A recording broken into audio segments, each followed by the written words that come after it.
content marketing in general has become all about just pumping out as much content as you can. It's a quantity play, and AI definitely exacerbates that. I used to make it a point where we need to publish every single day on LinkedIn, every single day on the blog. What matters most to me is not the likes, not the number of streams, not the number of followers, because the smaller it is, the more impact you can drive. And if I get one client from a video, I'm okay with it having like 1 like or 0 likes. It doesn't matter to me. Welcome to Marketing by Design, where you and I learn from our favorite founders and marketers on how they built their success and told their stories by design. I'm your host, Andy Milligan, founder of MMG Design. Let's get started.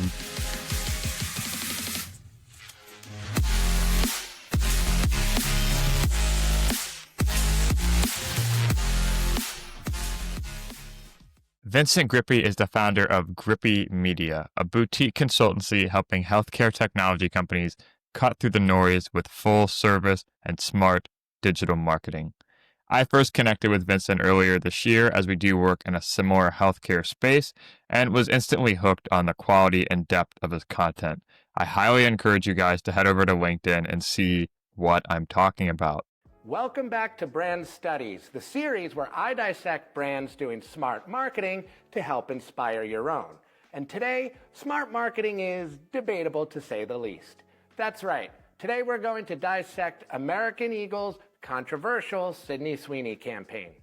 The last time I heard anyone talk about American Eagle, I was still wearing puka shell necklaces and listening to Jack's Mannequin. As founders and marketers, oftentimes doing fulfillment for clients, for me in web design and for you, maybe some other area of marketing, Vincent was someone who seemed to have both boxes checked, and I wanted to ask him about it. For more than 16 years and with experience across many startups, Fortune 500, and agencies, Vincent has built strategies that accelerate growth, attract the right customers, and strengthen brand equity. His work has been featured in Ag Week, Business Insider, and Fierce Healthcare, and his clients know him as the person who takes complex ideas and makes things simple. In this episode, we talk about his perspective on balancing both content creation and fulfillment, his take on an effective method for repurposing, and his signals of how his own content performs and gets him clients outside of just the visibility stats. I'd love to hear what you guys think of the episode. If you enjoy, be sure to tag us and let you know you're listening on LinkedIn. Special thanks to our partners over at the AMA Columbus chapter for supporting us as always. And if you have a minute, leave us a review on Apple or Spotify and we will read it on the next episode. We've done a really bad job of asking for reviews. We just crossed 2,000 downloads. We're starting to do this more. I appreciate you guys tuning in this week. Welcome to Entry 113.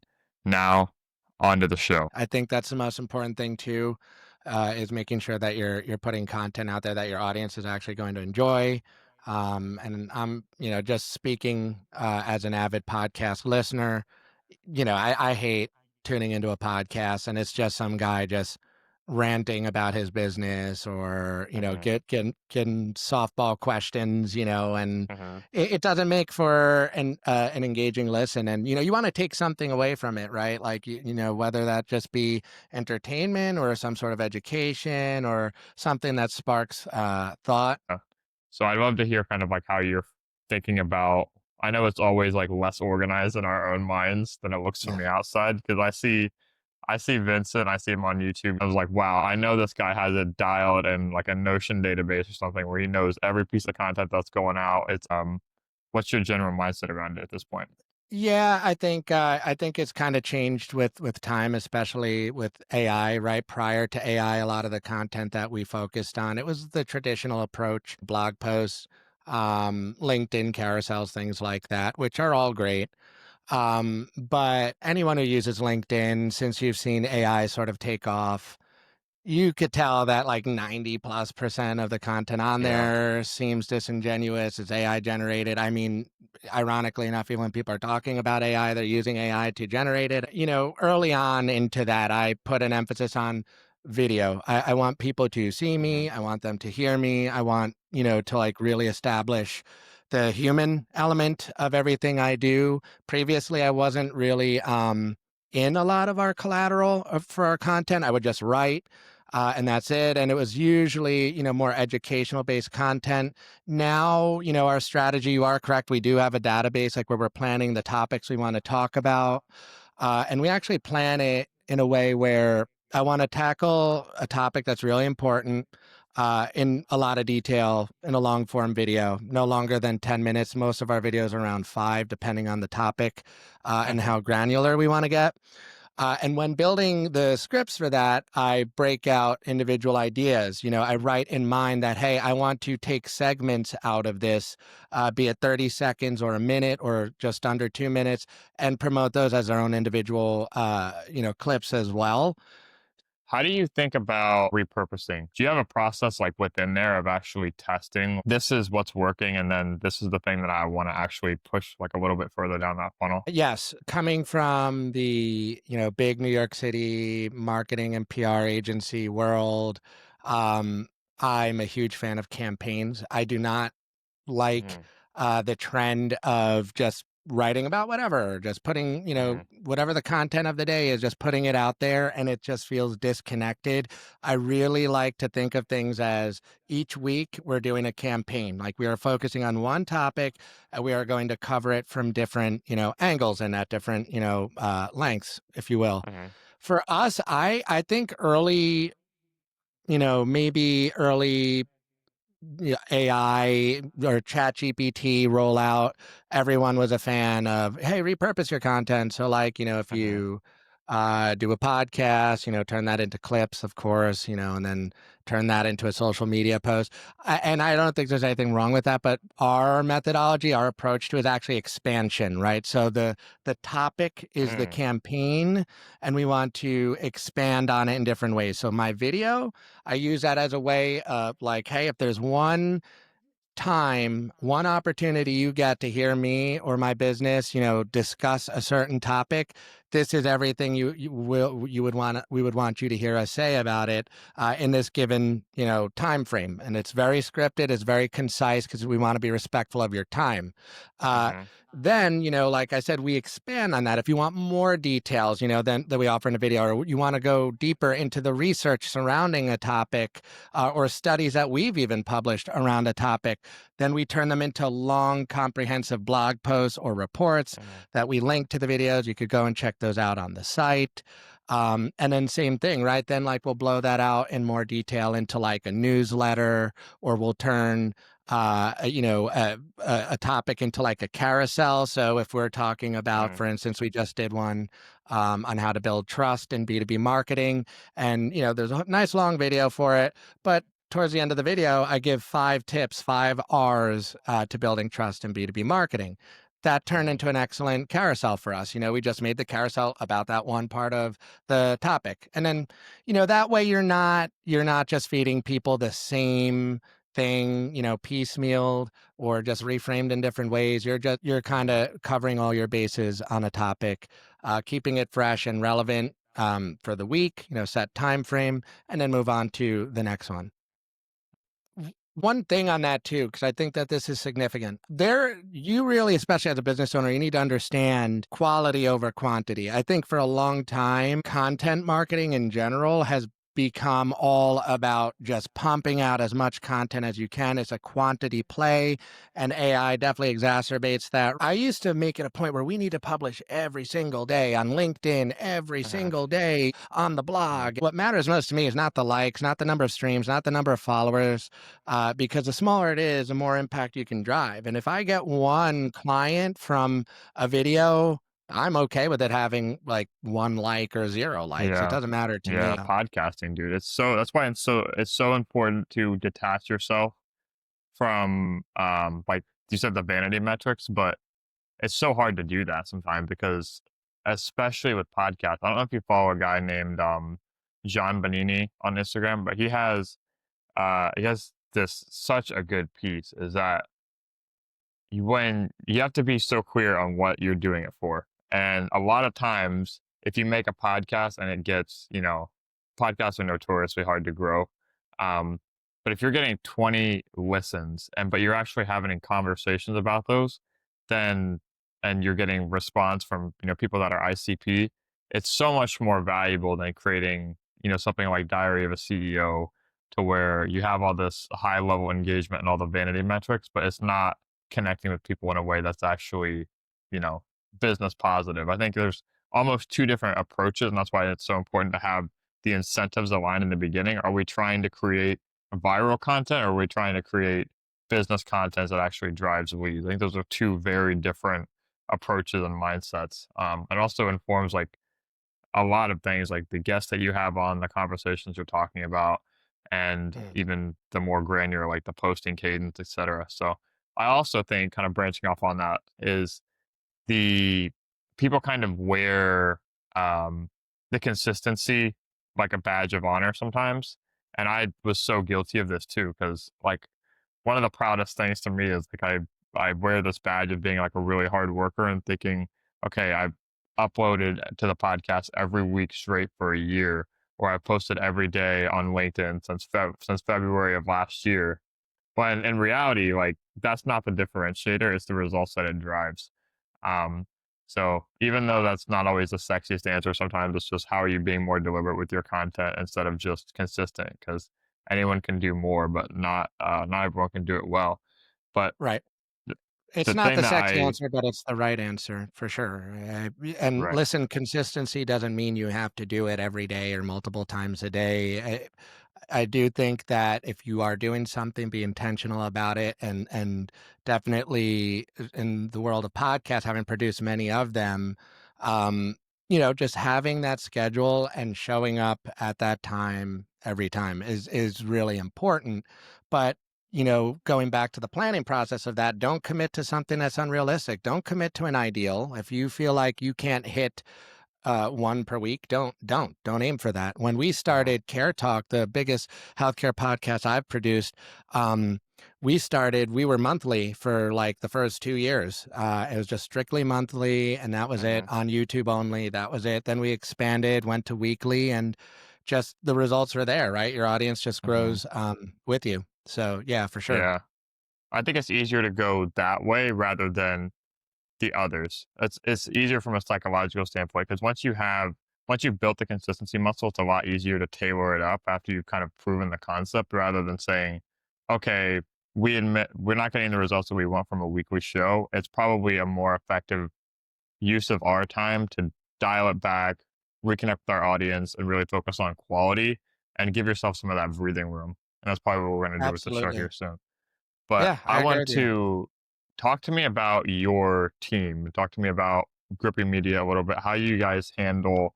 Again, this is a little bit of a little bit of me scratching my own itch. But how do you kind of handle your own like internal content versus whatever is client facing? Tell me about who's how I mean, you sort of client work versus our own work, like our own right. marketing. Yeah. Yeah, that's a challenge that I think everyone and anyone that owns a business is going to run into. Like Hmm. I mentioned, I've worked at several large agencies, and one of the biggest challenges they had all the time was who's doing our marketing, who's doing our Hmm. PR. And sometimes you put that off on the team, and the team can contribute to that. And like I said, we do have a database of the topics we want to talk about, and how we're going to break that out into different mediums and the like. Um, Initially, we used to have designated people who would do it with me.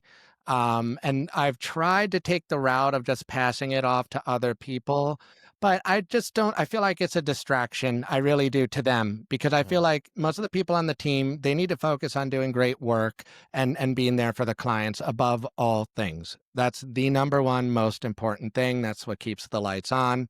Yeah. I will tackle most of the content now. If I need to pass a design or something off to people, yeah, sure.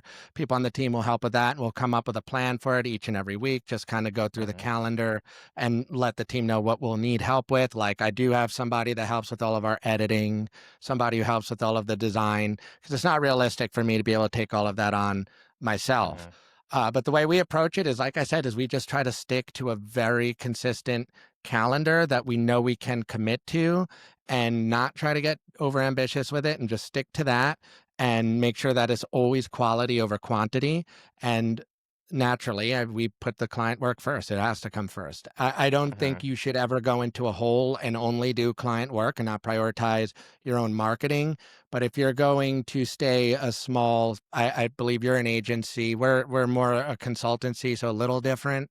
Mhm. Um, it's important that, especially for us, like we're on calls with clients all the time. We're integrated with them. We're Mhm. FaceTiming with them, all of that.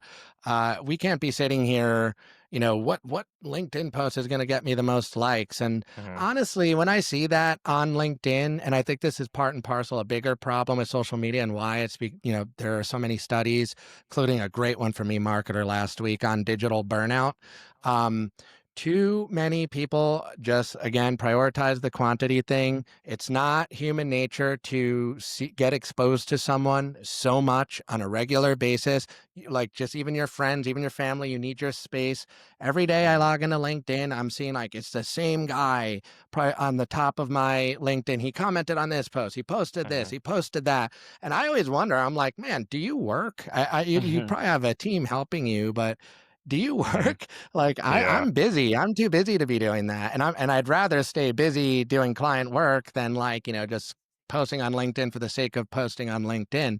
So I think what's happening is people it has a reverse effect now. People are getting fatigued on, oh man, like how many times you have to mute somebody on social media because they just get annoying. You see too much of them, or you just Mhm. see too much of this content. You don't want to be annoying. You want to just Mhm. be informative, resourceful. And that's what we try to aim for. So, like I said, we try to keep it very, very consistent, but controlled. I don't want to be pumping out tons of content anymore. And again, just going back to what I said earlier, I have seen much more monetary value, business value, and brand value from prioritizing quality over quantity and making sure that when I do put something out there, it's thorough, it's detailed, and it's 100% me, and the Mhm. business. Yeah, that's spot on. How do you talk about how do you think about the types of topics that you're going to cover? I know for us, like a lot of our work is visually based because we do design. So our three pillars are community. We go to a lot of local networking chapters, and this is kind of be kind of a high level example for any small agency or freelancer who's starting to put together their own content strategy for themselves and balancing that with client work. So a lot of like for my main pillars, we have community. We show that we're at a lot of networking events, pictures with meetings that we have with clients, things like that. Another element of our posting is like visual work, so things we have done. Another part of that is thought leadership and actual value. So research, Mm. what's working on sites nowadays, things that people can actually learn from. Do you recommend having like a sort of three sort of you hear that, and I even mentioned in the beginning, it's talking about like content pillars because that's what everyone when you start to get introduced to content, they're like, all right, make your pillars and then be consistent with those. Do you frame and even as you talk about the campaign approach, I get the feeling it's more singularly focused. But within that one topic, are you thinking, okay, this checks the boxes of validating our company, it checks the boxes of the signals that we want to put out with our content and where we're showing up. Yep. So, like what you and I were speaking about earlier, I think it's always important in everything you do to exemplify your expertise, right? So, for example, if I Mhm. was just doing, a blog post about, I don't know, how to write a blog post, right? Mhm. Uh, Man, anybody, you'll find a trillion different blog posts about that. You'll find, if you search, using Google AI mode or ChatGPT or anything, they'll just summarize everyone's blog post for you. So they Mhm. now effectively all wasted their time trying to create a blog post that, throws their hat into the ring of that topic. So when we talk about a topic, we always try to do a couple of things. We try to bring in research. First and foremost, I think, let me just back up. Our audience is decision makers, right? So we Mhm. try not to, and we found in the past through trial and error, getting too tactical, getting too entry level does not resonate with them, and it makes sense. They're not in the weeds as much as somebody who might be, executing an ad campaign or something. Hmm. So we keep Okay. it very strategy focused. But we like to pull in all of like the trends, reports, research into one place. Like what should these people know? What did they probably not have time to read? We try to bring it all into one place, frame it with our own opinions and background. So there's that education component of like, okay, this is how this works. This is what the trend is. This is what studies have found. And in some cases, here's what we found through our own studies and research. And here's my opinion. Like, here's how we think you can strategize for something, how this would impact your strategy or impact your team, impact your brand. That's what we try to focus on. We've done a bunch of stuff that, where we get like really tactical.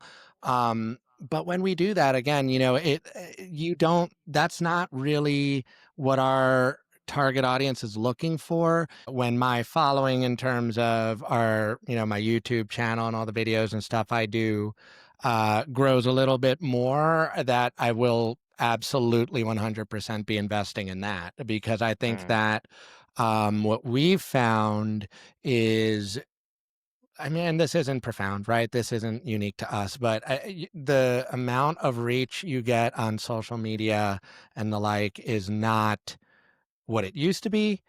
mhm, A lot of social media right now is getting shaken up by AI. A lot of the content is AI. A lot of the people, especially on LinkedIn, who follow you are just trying to automate outreach to you. mhm, So they follow you, right?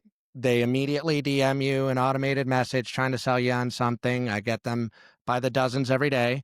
And now you got a problem on your hands. These people mhm, are following you. So when you're publishing your content, you're wasting what little reach you do get on, mhm. people that really, I don't want to phrase it this way, but I will, people that don't matter, and Yeah. that aren't really part of your audience.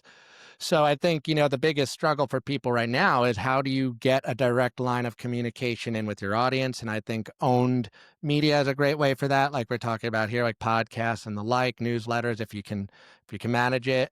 Mhm, But I think communities are the best way to do that. And what I found is like with podcasts that I really enjoy, if they have a community, if they have something like a Reddit, if they have a Discord, Slack channel, I will definitely join it, and you get active in there. And then all of a sudden you're interacting with like-minded people, mhm, discussing content that you're passionate about. And you know, I hate to say it this way too, but 9 out of 10 times the audience, the members, they're doing the work of keeping the community alive, mhm, and keeping it engaging, keeping the experiences going. And that is the point I just want to highlight, before I just stop ranting here, is too many times, too often, I should say, with marketing, people conflate marketing with being just content creation and content marketing and just making noise.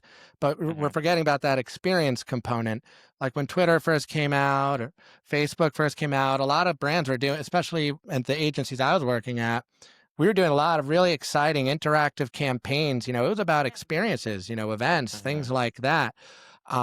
And we've kind of, I guess, tossed that aside in favor of just pumping out content, pumping out content. mhm, Content's commoditized now. Everybody can do content, video, everything. It's really commoditized now. So you have to have an experiential component in your marketing, and it's going to go that way. I mean, you're seeing mhm, Dig is being resurrected right now, mhm, um, by the co-founder of Reddit and the original founder of Dig, and they're making it more of like a controlled, community-based platform, where even the ads you get are relevant, and they moderate and try to filter out all AI content, stuff like that. You've mhm, obviously seen Slack take off, new apps like Geneva take off. So I think communities and experiences, are where I suspect a lot of this is going to go. And I think that a lot of the legacy social media channels are going to fall out of favor for a while. I really do. I think you're going to see decreasing usage on all of them. You're already seeing it based on that eMarketer report I told you about, the mhm, digital fatigue there, because they're not fundamentally changing. The only channel that's fundamentally changing, thanks to AI, or adapting to this AI shift, if you will, is AI search, right? mhm, SEO is completely upside down right now, completely changed the way you search. social media is still the same thing, man. Like, you post a video, you Mhm. post a carousel, you post text, you network, you DM. It's getting burnt out. You need something different to counterbalance what's going on with AI. So, and the solution Mhm. there is not more AI, in my opinion. Yeah. So, yeah, that's where I suspect the investment is worth it. Yeah, that's a really good answer. And even doubling down on that, taking it to the next logical stream is, dude, like even in person, I know how like out of date that sounds, especially to someone who's trying to get more involved with content and try and create a more scalable approach. But when everything is commoditized, people just become numb, right? And you see this all the time with everything on social now is that when everybody's showing up all the time, the only way you can make a real impact is by cutting deep, and that's either by meeting in person or creating a more curated environment. And I mean, we've seen this stuff in the past, especially you made the really good analogy there with email, is just controlling the communication a little more. I think the further we can get on the spectrum of controlling how our thoughts, our content, our whatever we're putting out there is reaching the right people, the more Yeah. control we can have over that direct line of communication, whether it be from a big community like LinkedIn and then transferring over to a Reddit thread or community or a live Zoom call, something that's so much more one to one, is a, a big priority. Um, Yeah, and then you're the more 100% right. closer, yeah, the closer you can get to that communication, especially in person. I'm seeing a lot of people that are ahead of the community building, and that's where you see a lot of content creators going to because they're seeing this as well. They're losing touch with your audience because just having a big profile, no matter what platform it is anymore, doesn't guarantee that direct line of communication anymore like it used to. It doesn't mean having a follower now doesn't mean that they're automatically going to be shown your content in the future. Um, so But I it think, doesn't also mean that the follower is valuable anymore either, though, right? Because, mhm, like, I talked about this in videos I've done, but it's the depth of engagement that matters now, not just engagement. So there's mhm, times where I'm sure you if you've released anything on like YouTube or even with a podcast, cool, yeah, we got a stream, but then you look at like the average duration of the stream or something, and it's like yeah, 10 seconds. mhm, That's not depth. That's not. There's no depth to that. There's no yeah, value to that. It's like what you said. That in person element or the one to one element. The experience there is critical, and I think that. Um, We've done some presentations for businesses where like we've gone in and we've trained staff on things, or we'll just give us a chat about like trends in a certain area of marketing, things like that. And that has turned into deeper engagement. That's turned into people subscribing to our newsletter, people, yeah, following us too on social media, but they're actually commenting on our stuff. They care about our stuff. And it's not the surface level commenting that you see on mhm, LinkedIn too often, right? It's like, people actually paying attention to what you're doing and giving you useful feedback. And a lot of mhm, that goes back to the social element that's been lost with things like social media and the internet. Now everybody is just too concerned with talking at people rather than talking with people. And to give you just a practical example, I'm a huge fan of the podcast Better Offline. The host, Ed Zitron, awesome dude, like one of my favorite content creators or thought leaders rather for right now. I got to collaborate with him. We've had him on one of the podcasts we produce.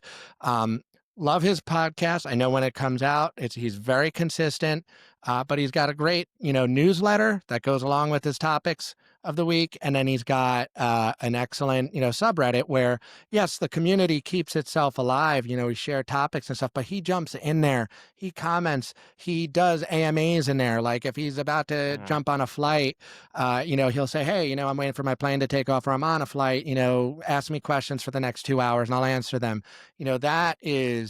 That's human, that's interactive. That to me is way more impactful than throwing up, like a cool carousel on LinkedIn and, just kind of loading it up with hashtags and just AI dribble, stuff like that. It's just mhm. it's tiresome, man. It is. But, again, Yeah. going back to what we said earlier, the vanity metrics, you just look, you see past those and you have to go based on, the business response and the like. And there's one thing Mhm. I said in a recent video, but it's true. Referrals have the greatest conversion rate of any campaign you could possibly try to, muster up, right? You offer a client a great experience, they like you, they trust you, and, you've been resourceful for them, valuable to them, Mhm. they will recommend you to other people, and that counts as in person, that is very much Yeah. one to one, and that will Mhm. convert, and that's more important, it really is. Yeah, that's so spot on. And I think the way to make the way to make this more approachable for people who are like, oh man, like having a community, I'm so far away from that. Like I have to build up a network. I have to start to, have more people I can reach out to that are, of similar thought patterns, people that I resonate with. I think a way to just make it more approachable is to just view it more as how are your actions today leading towards that? Like, how is the content that you are putting out? How could that curate an audience and a community in the future? And maybe having a plan for what that call to action could look like when that time arises, because I think a lot of Mm, people just are and even when you talk about referrals too, like the best for 99% of the referrals that we've gotten are from people that I've either met in person, had coffee with. There's just such a stronger one-to-one connection, and that when I have this need, I can associate with this person that had a more tangible impact on me, and it works a lot better. It's a lot higher use of time to invest in the in-person stuff, as I'm learning. And the one yeah, thing I'll say too is that even when we are talking content and making ourselves more marketable at scale, we're never really selling the end outcome. And that's kind of what I was alluding to by having the community building aspect as more of a stage in the customer journey, something you can keep on your radar. Really, what we're trying to do with every piece of content, with every piece of marketing, with every meeting, with every I don't know, with every project, every case study is we're just pushing people towards the next step. And that's the approach we take with websites too, is that we're not yeah. trying to sell the product right away. We're trying to sell the next step, whether that's an email capture or a meeting or just the cookie that we have on their browser now where we can, do ongoing communication in the future.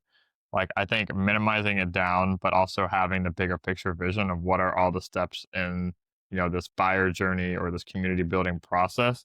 Um, at least getting those wheels thinking beforehand, because that's going to inform your actions a lot more in the present. And that's how you can kind of make that a bit more approachable. Yeah, and you're 100% right, and I think also to that point, you might not think of yourself as a thought leader, and it doesn't always have to necessarily be that anyway, but you know your stuff, assuming you're obviously very passionate about your stuff, you have opinions, you have your own perspective, and I do think it's always important to share that, with your existing clients and just any audience that you might have. Um, and to your point, I do think that the community building aspects, which is why I say, I wanted to kind of hold on that for myself, is like it is a commitment and it does take time, but I think it's more about building momentum first. Once you have enough like attraction where you'll have enough of a following to start pulling something together like that. I think then, it starts to be a perpetual thing. Like it just runs itself. Like and you should still, that doesn't mean you should just check out, but you should obviously, it will take on a life of its own.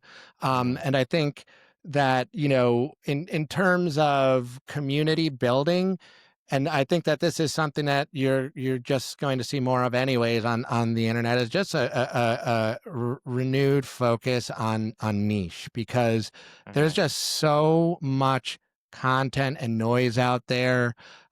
Same thing with like my newsletter. If I just made it a marketing newsletter, and I've worked in all areas, in all industries too, I could speak to most industries, intelligibly at least. There's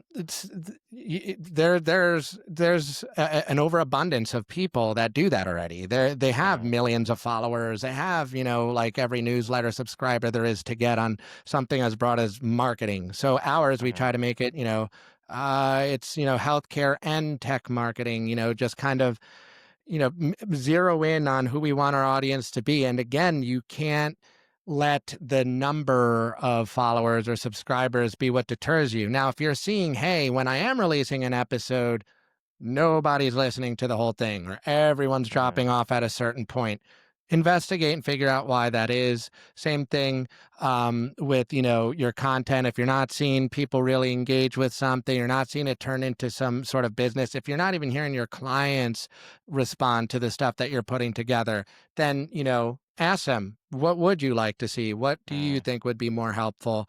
And just tweak based on that. Because if you go based on things like stream count, again, the vanity metrics, you're optimizing for the wrong thing, and you won't stand out. And that that's something that we saw. That's kind of like with keywords, right? Like you people wanted to always just get as much coverage by only writing about or creating content around known keywords, but keywords are rigid, and they lack finer context and nuance than how humans actually speak or seek information. So mm, going out there and talking about things maybe that are more granular or more niche than what most people would write about, being differentiated, if you will, is mm, actually it's a benefit, it's a perk, it's an edge, a competitive edge versus mm, just following the lead of everyone. They're going to summarize your content. So if you're just following people on, again, just writing a blog post about how to write a blog post,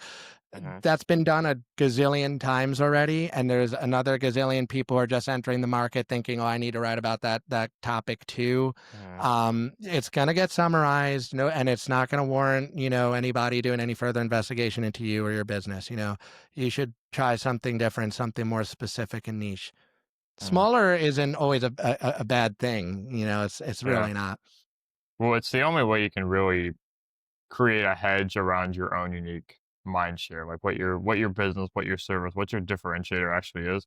You said something there I don't want to glaze over, and that was talking to past clients and customers because those are the people that tell you what your value is, you know.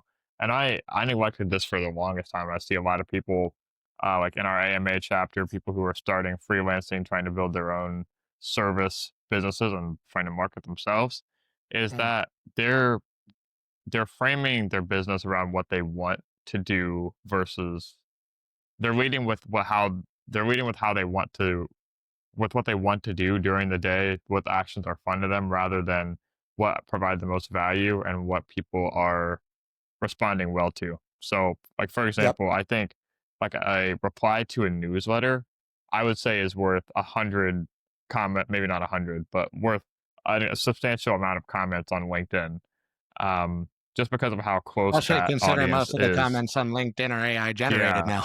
So, exactly. Yeah, I mean, yeah. there's levels to this. There's like an equation somewhere, but the closer you get to that customer, the person that you're actually adding value to, they're going to tell you more about your business than you ever would know. And that's not going to just inform how you should do your own messaging. It's also going to inform your own content, the pain points you should be speaking to moving forwards. Um, I think the reason a lot of people don't do it is because it's doesn't feel inherently sad. It almost feels too easy. And there's a lot of examples like this in business too, where it's like the like posting less, right? It's like, oh, that's the easy way out. That's not what I should be doing. And it's almost counterintuitive. But looking inwards, finding your differentiators from people that actually have experienced what you deliver is just Mm. it's very top of mind for me because that's what I've just recently done is gone through all our old testimonials and think, okay, what are the specific words and value adds that we can more portray in our own marketing on our own site and sort of drink our Kool-Aid a little bit here. But Super um smart to do that. thank you, Very man. Yeah. smart. But yeah, man, sort of this has been a great this has been an awesome chat. I sort of took the selfish approach and I had a lot I wanted to learn from you just because of the way you show up online. I appreciate you actually having some substance to the content that we see out there from you. And like I said, I see nothing but up and to the right for you and the company and everything for you guys moving forwards. And you taught me a lot, not just in this conversation, but in all the content I've watched about you. So where people can find you, continue the conversation, connect with you on LinkedIn, and learn about everything that you guys are producing, what you have going on. Yeah. Well, first off, thank you for having me on the show. I appreciate it. And this was a great conversation. You can find us at grippimedia.com. You could look for us on YouTube, follow us on YouTube, Grippi Media. And yeah, you'll find me on LinkedIn, Vincent Grippi. Same thing, company, Grippi Media. And if you like our content, give us a follow and, interact with us. And thanks again also for the kind words about the content and stuff. That meant a lot too. I think that to me again just means more than 100 comments on LinkedIn or 100 likes, like we were saying. It's just knowing that what I put all my time into is being viewed as valuable to other people. They're taking something from it is all that I need, honestly. So it's great. Mhm. Thank you.